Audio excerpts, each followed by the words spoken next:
Baş nazir Benyamin Netanyahu və mən İsrail Müdafiə Qüvvələrinə İranın terror və zorakılıq rejiminin rəhbərliyini təqib etməyə davam etməyi, 8 ayaqlının başını dəfələrlə kəsməyi və onun yenidən böyüməsinin qarşısını almağı tapşırmışıq. Bu fikirləri İsrailin Müdafiə naziri İsrail Katz səsləndirib.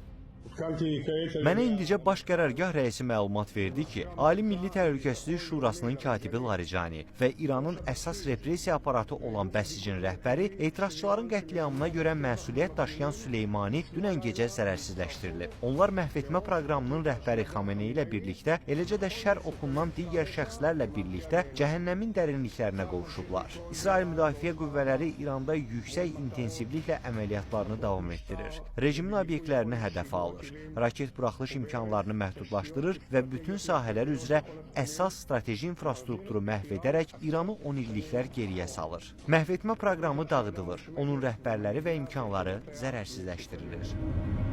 İsrail Katz Əli Laricaninin öldürüldüyünü bəyan etsə də, bu xəbər İran mənbələri tərəfindən təsdiqlənməyib. Belə ki, İran hökumətindən bildirilib ki, Laricaninin xalqa müraciəti olacaq. Eyni zamanda Katzın açıqlamasından dəqiqələr sonra İranın Milli Təhlükəsizlik Şurasının katibi Əli Laricaninin şəxsi X hesabında paylaşım olundu. Paylaşımda onun əl yazısı ilə yazdığı mətnə də yer verilməsi sanki İsrailin yaydığı xəbərləri birbaşa təkzib xarakteri daşıyırdı. Xatırladaq ki, İsrail kütləvi informasiya vasitələri Əli Laricaninin martın 17-sinə keçən gecə İsrail ordusunun hücumlarının hədəflərindən biri olduğu barədə məlumat yayıb. Onu da qeyd edək ki, Əli Laricani Milli Təhlükəsizlik Şurasının katibi və fevralın 28-də öldürülmüş İranın ali lideri Əli Xameneinin müşaviri olub. Nüvə proqramı və xarici siyasət üzrə danışıqlarda əsas rol oynayıb.